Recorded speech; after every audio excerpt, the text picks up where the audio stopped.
Hello, welcome back to my channel. Today I am going to be planting some autumn planting asparagus crowns. This is requiring a little bit of extra work onto the plot. You know, that plot that I said was finished, simply because the current stream of weather that we're having, which is rain, more storms and a bit more rain, has left areas of this plot waterlogged. And I mean, in areas of when it was a field, we've never seen it this wet in here before. We're all having a really bad run of incredibly wet weather and storms, but this bottom area of my plot is absolutely saturated. I'm genuinely worried about these fruit trees, to be honest, and especially worried about the fig. If it doesn't survive, then I might make this area my wildlife pond next year and buy another fig and move it to that area of the garden there. But anyway, down here is supposed to be the asparagus beds. And whilst I know that this weather that we're having is really quite unusual at the moment, I am concerned for them being in the water table. You can just see it's a little bit wet around the paths here. I mean, I think we've had something like 50 mils of rain in the last week again, and it's just continual storms. So to make these the asparagus beds, this is what's happened.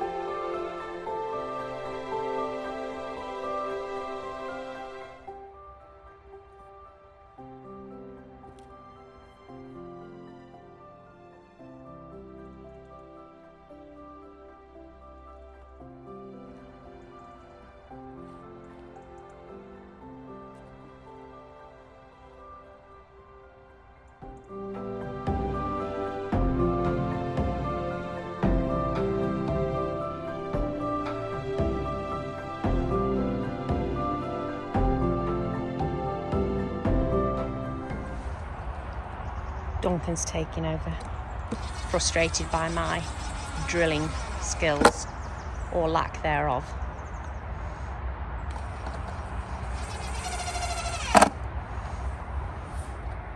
That's one.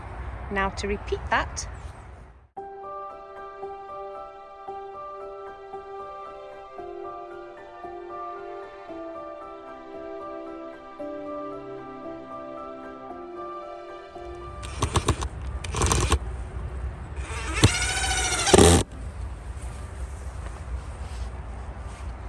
Thanks, Duncan. So now we have two proper raised beds. Hopefully they will provide the solution to the problem. So why am I planting asparagus in autumn? I don't know. Asparagus is traditionally planted in spring. I'm well aware of that. I happened to be at a garden centre at the weekend and these were hanging up, and I have no self-restraint. It does say plant in autumn or spring. So it's not going to gain me absolutely anything at all to plant them now. They're going to be harvestable at exactly the same time in their third year. So there's no point in doing it. It really is just giving myself more stress. One more thing to worry about over winter. That's the way I'm going to look at it. In case you're wondering, they're not very big crowns either, so I don't have high hopes for them, but this is an asparagus crown. And you plant them on a ridge and you leave the crown sticking up and the spider-like roots draping over the ridge into the nutrients that you've put in the soil, which in my case is going to be farmyard manure. So perhaps less talking about it and let's go and get these planted. You can see here now I'm going to have 2 rows of them, so I'll just put the stuff back that we've just dug out there, and you can see that there's a lot of manure coming to the surface. Well, I don't know if you can on camera, but there is a lot of manure coming to the surface. My plan is more to make the ridge on top of here now. So I'm going to have them planted in 2 lines.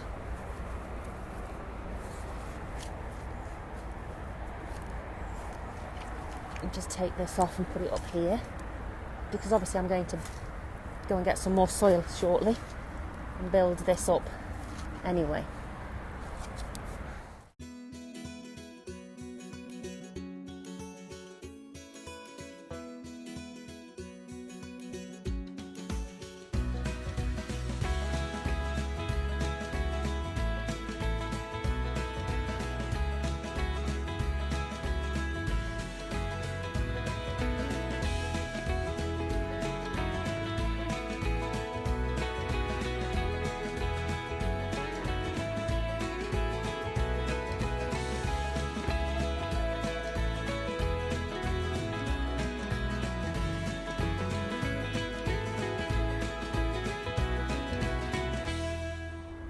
There's a better angle to show it. I do think there was probably enough muck in there, but I do like to dilly and dally and make work for myself, and it's a bit wet to drive across here to bring me some more manure, so I'm going to steal some out of the store. This was old manure anyway when we put it in here.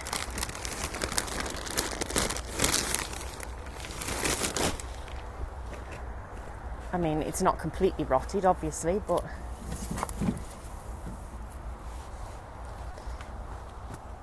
I don't need a lot. I just think if these crowns are going to be in there for 20 years, then maybe I should be a little bit more generous with what I put under the bed compared to what was already there.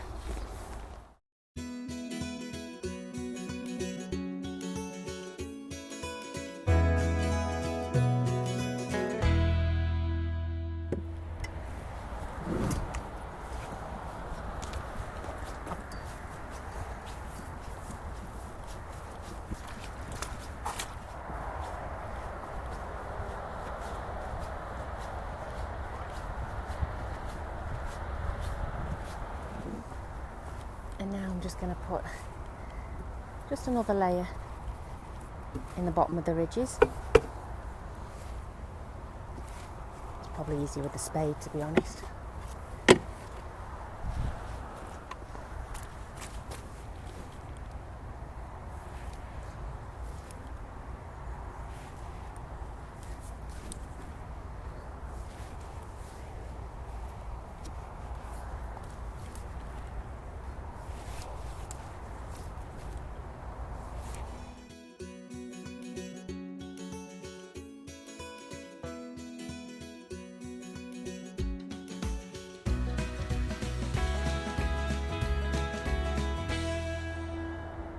Now I'm going to add a fresh, thinner layer of dry vegetable topsoil across these ridges, and probably a teeny bit more on the top. I might pat these down and put some more on there.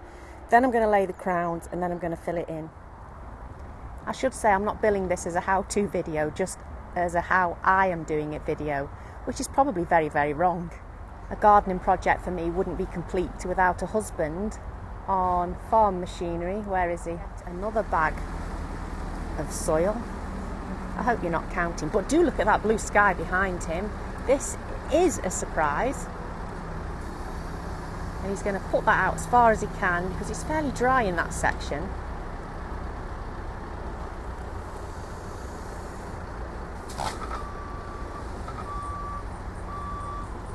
It's brilliant. Can you see me giving him a thumbs up in the shadow?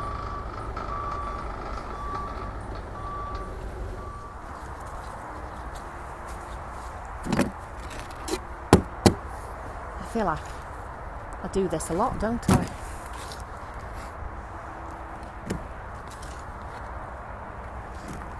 Oh, deja vu.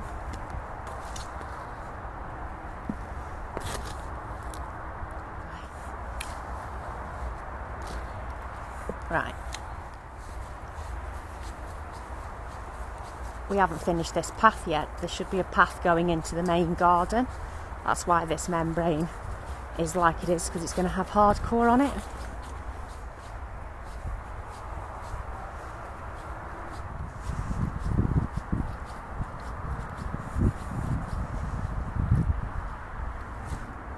Right. A bit on top of the muck. Not a lot, just a little thin layer.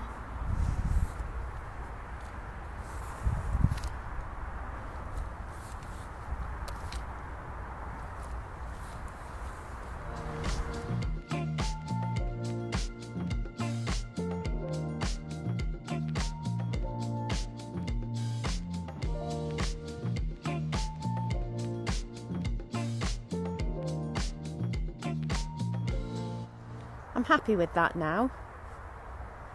I think it's time to get those crowns. I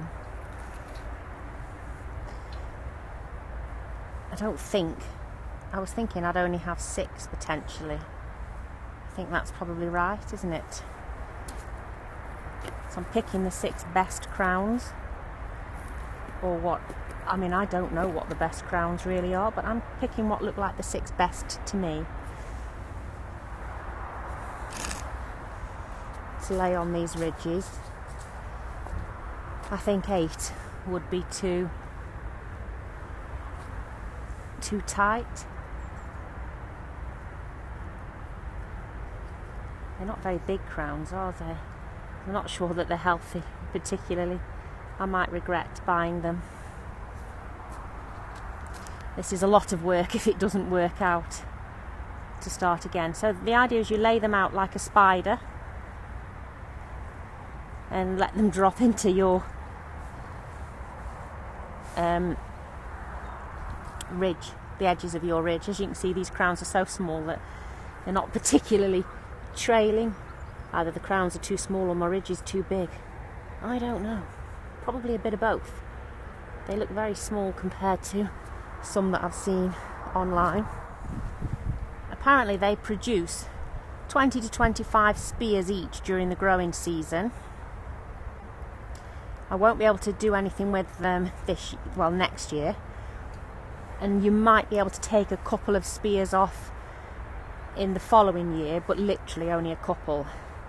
But then you start harvesting in year 3 properly, and apparently by year 5 they're amazing. So I've just got to live now, is what I keep saying about all these things that need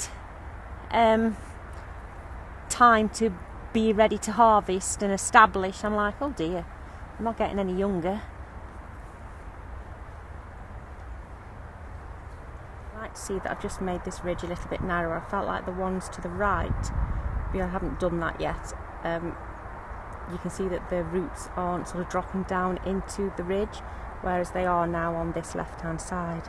So I'm going to go ahead and redo that on this other side now, and then I'm going to backfill.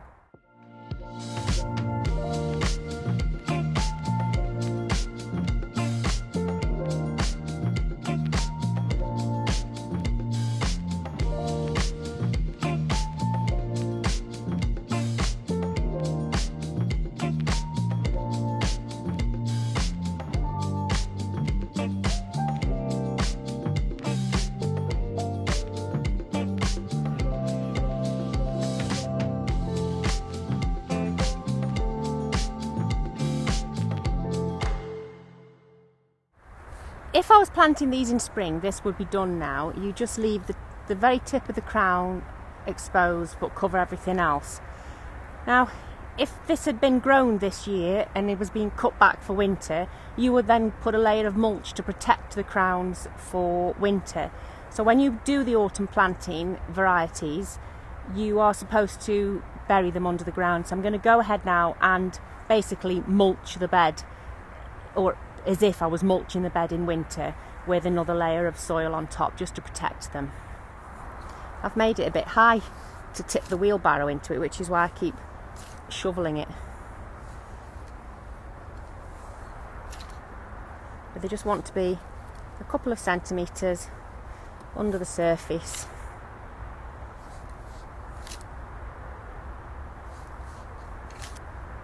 And hopefully that will see them through the winter.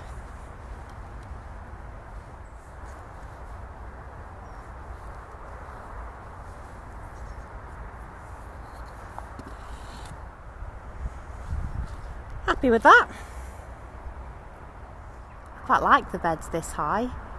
It's quite a nice height to be working at. I realise that that would be an incredible amount of soil for all the beds that I have, so it's not something that I'll be adapting to anytime soon.